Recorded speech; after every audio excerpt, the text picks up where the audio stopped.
Indian legend अदाकार दिलीप कुमार कहा करते थे कि तकसीम तो सियासतदानों की बनाई हुई सियासी लकीर है। मैं दोनों को अलग अलग नहीं समझता, ये तो हमारी एक ही धरती है। मियां नवाज शरीफ ने 2013 में एक सेमिनार से खिताब करते हुए कहा था कि पाकिस्तान और भारत के दरमियान ये जो बॉर्डर है ये एक लकीर है, इसके दोनों तरफ एक खुदा को मानने वाले एक तरह के तमद्दन के लोग रहते हैं, एक तरह के खाने खाते हैं, वो भी आलू खाते हैं, हम भी आलू खाते हैं। जिस लकीर की बात इन दोनों हजरात की तरफ से, इन दोनों साहिबान की तरफ से, इन दोनों लीजेंड शख्सियात की तरफ से, दीदावरों की तरफ से कही गई लकीर को एक लड़के ने क्रॉस कर लिया है। यूपी का बादल बाबू रास्ता भटक कर नहीं, राह खोज कर अलीगढ़ के गांव निगाह थंकारी से सीधा मंडी बहाउद्दीन आ निकला।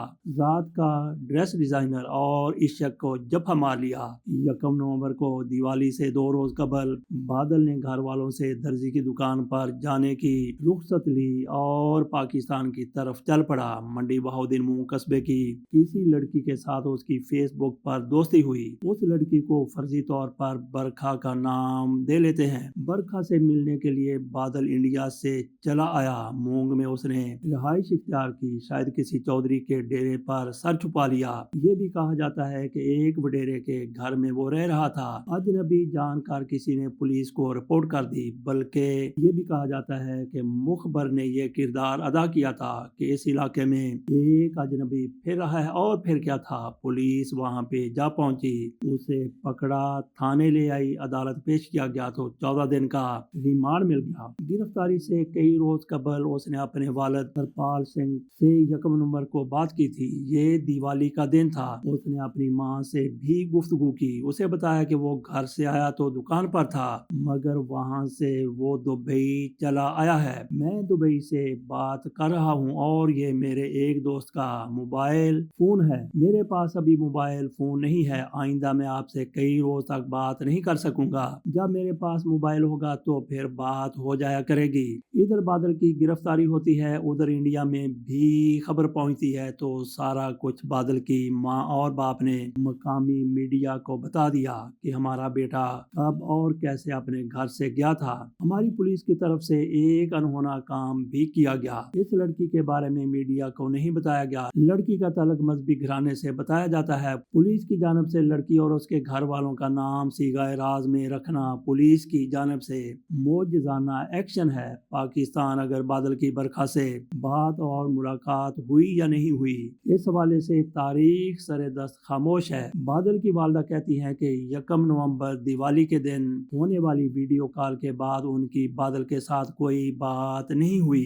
बादल और बरखा की कहानी साल ब साल दोहराई जाती है। इंडिया और पाकिस्तान की रियासती सतह पर बने या ना बने, दोनों मुल्कों के रहने वालों के दरमियान आए रोज कोई ना कोई मोहब्बत की दास्तान जरूर सामने आ जाती है। इससे पहले भी ऐसे वाकयात हो चुके हैं जिनमें इंडिया और पाकिस्तान से तल्लुक रखने वाले लड़के और लड़की की सोशल मीडिया के जरिए शनासाई हुई और फिर उन्होंने एक दूसरे से मुलाकात के लिए कानूनी या गैर कानूनी तरीके इख्तियार करते हुए सरहद पार कर ली। इंडियन पुलिस ने 2023 में 27 साल पाकिस्तानी खातून सीमा हैदर को दिल्ली से गिरफ्तार किया था, जो अपने 4 नौउम्र बच्चों और एक इंडियन शख्स के साथ गैर कानूनी तौर पर मुकीम थी। खातून ने पुलिस हुकाम को दौरान तफ्तीश बताया कि 2019 में कोरोना लॉकडाउन के दौरान पबजी खेलते हुए उनकी इंडियन शहरी सज्जन से शनासाई हुई। फिर व्हाट्सएप पर बातों का सिलसिला शुरू हुआ और जल्द ही ये दोनों एक दूसरे की मोहब्बत में गिरफ्तार हो गए। इस खातून का शौहर सऊदी अरब में मुकीम था और ये पाकिस्तान में रह रही थी और वहां से इंडिया चली गई। खातून के मुताबिक अपनी मोहब्बत को पाने के लिए वो नेपाल के रास्ते इंडिया पहुंची थी। इसी तरह 2020 में हैदराबाद पाकिस्तान की इकरा जीवानी इंडियन रियासत उत्तर प्रदेश के मुलायम सिंह यादव ऑनलाइन लूडो खेलते हुए एक दूसरे को दिल दे बैठे।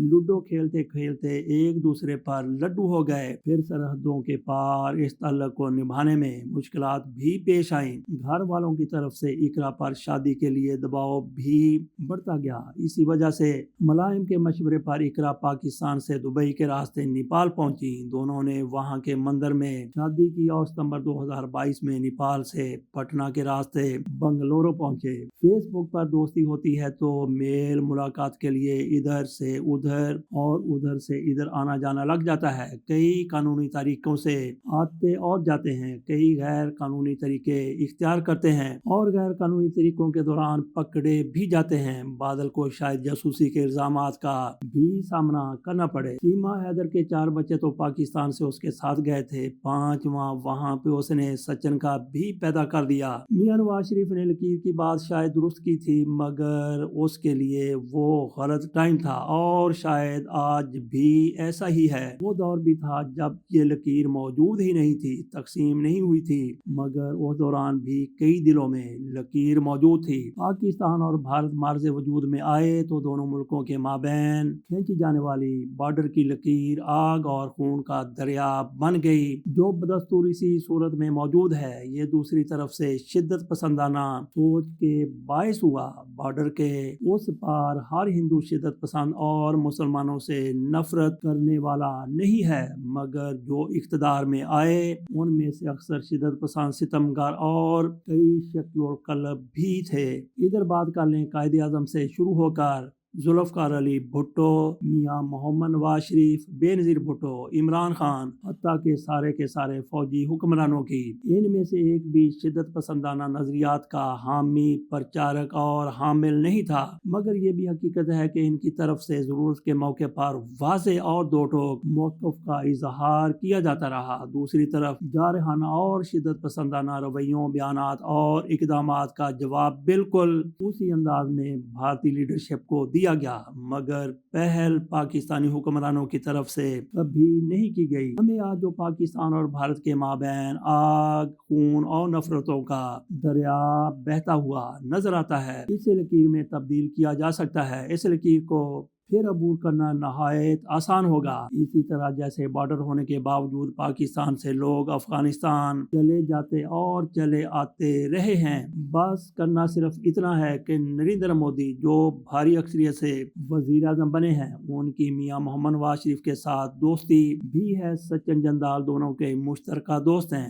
نریندر مودی بس کشمیریوں کو ان کا حق دے دیں تو یہ نفرتوں کی لکیر محبت کی لکیر میں نہ صحیح بے ضرر لکیر میں ضرور تبدیل ہو سکتی ہے۔ اس کے ساتھ اجازت دیجیے، اللہ حافظ۔